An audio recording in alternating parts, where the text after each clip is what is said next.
Hello students, आज हम बात करने वाले हैं कुछ बेसिक टर्मिनोलॉजी जो रिलेटेड है पैनक्रियाज से। हमने पैनक्रियाज के बारे में काफ़ी स्टडी देख ली है।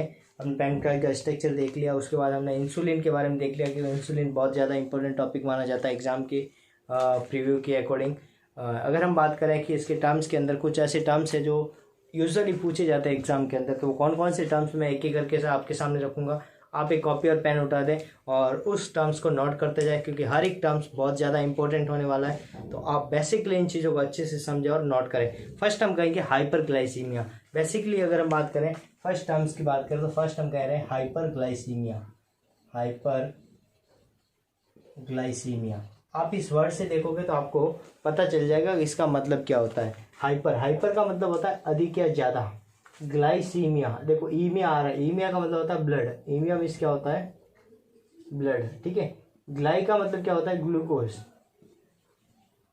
तो आपको पता चल जाएगा ग्लूकोज ब्लड के अंदर बढ़ जाता है, उसको बोलेंगे हाइपरग्लाइसीमिया। तो इसका मतलब क्या हुआ? इसका मतलब ये हुआ कि इंक्रीज, ये निशान है इंक्रीज का, ध्यान रखना। इंक्रीज द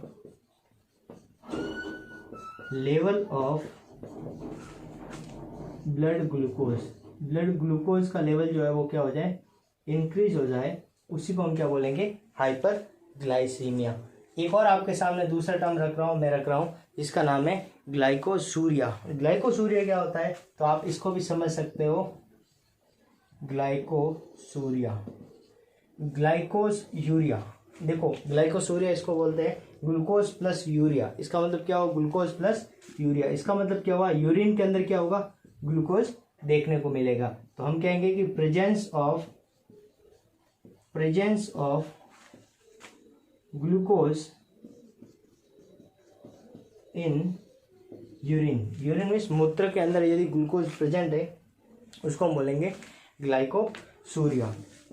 इसके अलावा आता है वो आता है ओलिगोयूरिया।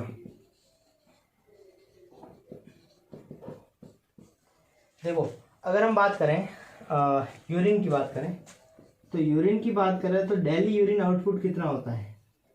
डेली यूरिन आउटपुट, तो डेली यूरिन आउटपुट होता है वो होता है 1 से 1.5 लीटर। डेली यूरिन कितना आउटपुट होता है? 1 से 1.5 लीटर के आसपास आउटपुट होता है। यदि हम क्या कह रहे हैं कि यदि इससे ज़्यादा हो जाए और इससे कम हो जाए तो इस हिसाब से भी अपन कुछ टर्म्स को यूज कर सकते हैं, जैसे ओलिगोयूरिया। ओलिगोयूरिया का मतलब क्या होता है? इसका मतलब होता है यूरिन आउटपुट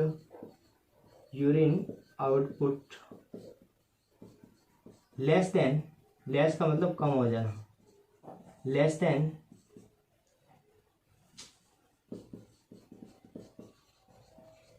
400 ml पर 24 आवर्स या पर डे।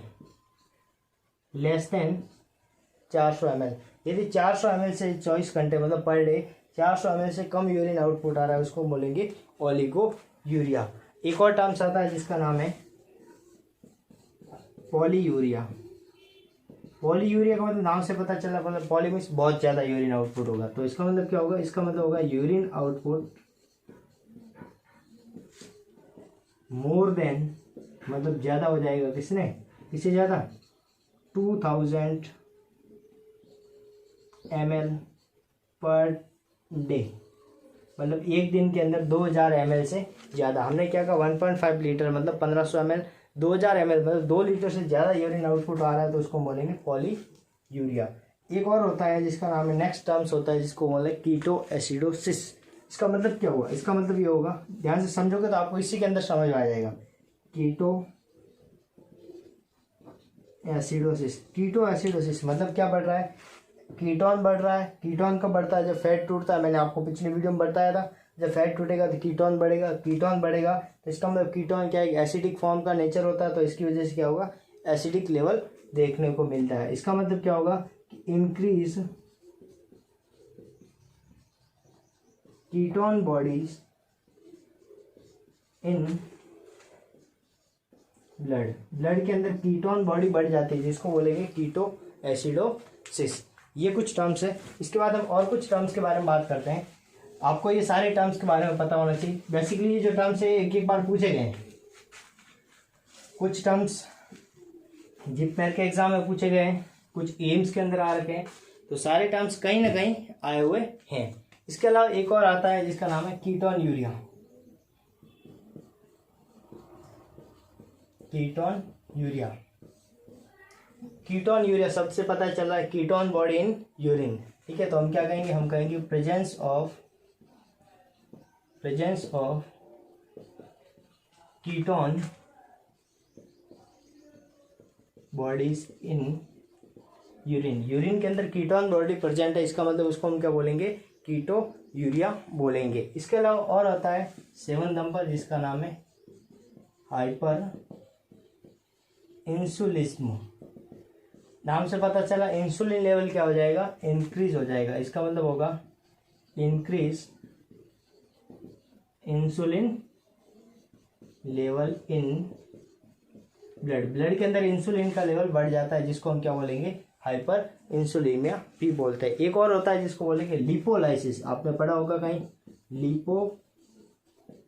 लाइसिस का मतलब टूटना, लिपो का मतलब होता है लिपिड। ठीक है, मतलब हम कहेंगे कि ब्रेकडाउन ऑफ लिपिड। लिपिड को हम दूसरा हम क्या कह सकते हैं, फैट भी बोलते हैं। यदि फैट का ब्रेकडाउन हो रहा है इसको बोलेंगे लिपोलाइसिस भी बोलते हैं। इसके अलावा एक और होता है जिसका नाम होता है पॉलीडिप्सिया।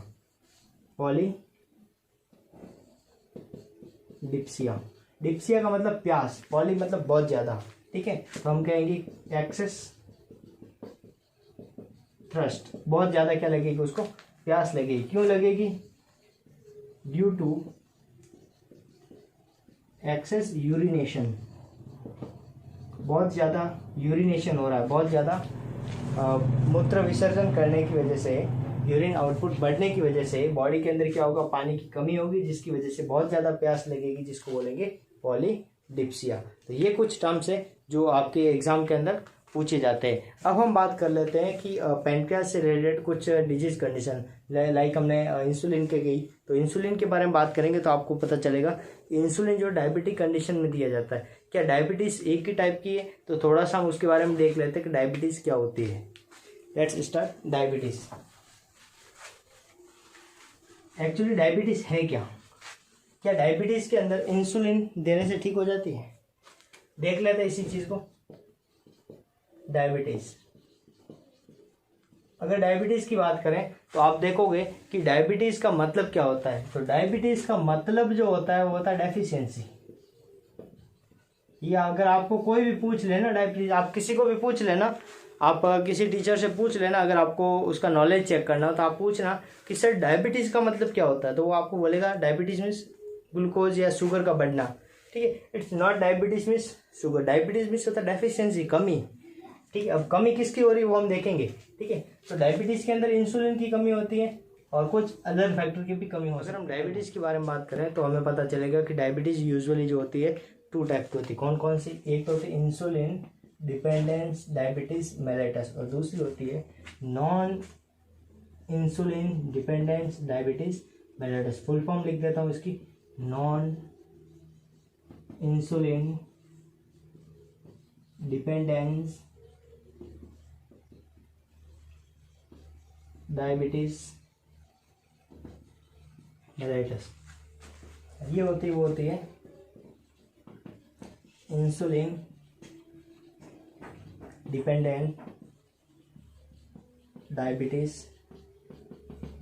मेलेटस। मतलब हम कहेंगे कि ये वाली डायबिटीज है वो किस पे डिपेंड करेगी, इंसुलिन पे, और ये वाली डायबिटीज है वो इंसुलिन पे डिपेंड नहीं करेगी। इसका मतलब क्या हुआ, इसका मतलब ये हुआ कि हमारे पास क्या पैनक्रियाज है, पैनक्रियाज के अंदर क्या होती है, बीटा सेल होती है। ये मैंने आपको पहले बता रखा है। बीटा सेल किसको रिलीज करती है, इंसुलिन को रिलीज करेगी। ठीक है, यूजुअली मान लो आपकी बीटा सेल क्या हो गई, खराब हो गई, या बीटा सेल ने अपना काम करना बंद कर लिया। जब बीटा सेल काम करना बंद करेगी तो इंसुलिन का प्रोडक्शन नहीं होगा, तो बॉडी के अंदर किसकी कमी होगी, इंसुलिन की कमी होगी।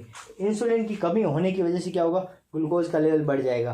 क्यों? क्योंकि इंसुलिन का काम क्या था, ब्लड ग्लूकोज को ट्रांसफर करना था सेल्स के अंदर, टिश्यू के अंदर। यूजुअली वो इंसुलिन नहीं है, इंसुलिन की कमी है, तो वो नहीं हो पाएगा। तो क्या होगा, इंसुलिन जब नहीं होगा तो ग्लूकोज का लेवल कंटिन्यू बढ़ेगा। तो उस कंडीशन में क्या होगा, उस कंडीशन में ग्लूकोज का लेवल बढ़ना, मतलब डायबिटीज मिल रही है यहाँ पे। ठीक है, और वो डायबिटीज किसकी वजह से मिल रही, इंसुलिन की वजह से। इसको बोलते हैं इंसुलिन डिपेंडेंट डायबिटीज मेलाइटस। अगर आपको पूछ ले कि इसका ट्रीटमेंट क्या था, तो इसका ट्रीटमेंट क्या करेंगे अपन, तो इसके लिए आपको क्या देना पड़ेगा, इंसुलिन देना पड़ेगा।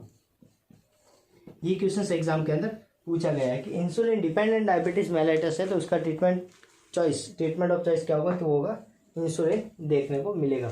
ठीक है, ट्रीटमेंट में देते हैं। अगर बात हो कि इंसुलिन पे डिपेंड नहीं कर रही है, वो डायबिटीज मेलाइटस जो इंसुलिन पे डिपेंड नहीं कर रही है, कैसे नहीं करेगी, ध्यान से समझना। हमने कहा इंसुलिन क्या एक हार्मोन है। स्टार्टिंग मैंने आपको बताया था हार्मोन जो है वो स्पेसिफिक अपने रिसेप्टर पे ही जाके बाइंड होते हैं, मतलब हर जगह वो जुड़ते नहीं है।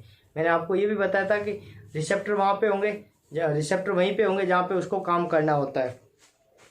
तो इंसुलिन जब अपने रिसेप्टर पे बाइंड होगा, तब जब रिसेप्टर से बाइंड होगा इंसुलिन, तब वो क्या करेंगे, रिसेप्टर एक्टिव होंगे और तब ब्लड से ग्लूकोज उठा के सेल या टिश्यू में ट्रांसफर किया जाएगा। चूंकि हमने कहा कि सेल सही है, इंसुलिन भी सही है, लेकिन उसके रिसेप्टर क्या हो गए, ब्लॉकेज हो गए। तो रिसेप्टर ब्लॉक होने की वजह से क्या होगा, ग्लूकोज का लेवल बढ़ रहा है, क्योंकि इंसुलिन तो बन रहा है, इंसुलिन क्या कर रहा है, बढ़ तो रहा है लेकिन काम नहीं कर रहा है। काम नहीं करेगा तो इसका मतलब इंसुलिन डिपेंड नहीं कर रही है, लेकिन डायबिटीज है। तो non insulin dependent diabetes mellitus देखने को मिलती है। ये था डायबिटीज के बारे में। एक और टर्म्स आता है जिसके बारे में थोड़ा सा आपको बता देता हूँ, जिसको बोलते हैं इंसुलिन कोमा, जो यूजुअली आपको याद रखना है एंड कभी कभी एग्जाम के अंदर ये पूछ भी सकते हैं। ठीक है ना, वो क्या होता है इंसुलिन कोमा, ध्यान से समझना।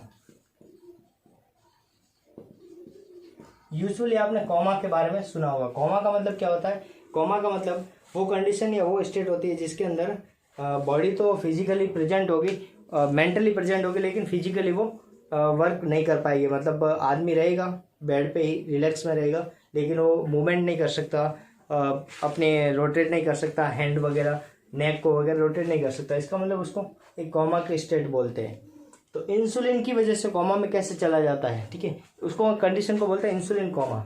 मतलब ये हुआ कि बॉडी के अंदर जो है ग्लूकोज का लेवल जो है, इंसुलिन का लेवल जो है कंटिन्यू क्या हो रहा है, इंसुलिन का जो लेवल है वो क्या हो रहा है, कंटिन्यू बढ़ रहा है। जब इंसुलिन का लेवल इतना ज़्यादा बढ़ गया कि उसने ग्लूकोज को ट्रांसफर करता करता इतना कर दिया, ग्लूकोज बहुत ज़्यादा कम हो गया, उस कंडीशन को बोलते हैं इंसुलिन कोमा। मैंने आपको नॉर्मली बताया था ब्लड ग्लूकोज जो होता है वो होता है 80 से 110 mg/dl होता है। ठीक है, अब इंसुलिन इतना बढ़ गया, इंसुलिन है कि इसको 80 से भी कम कर दिया, तो इंसुलिन कोमा में कितना हो जाएगा, 40 mg/dl से कम हो जाता ना।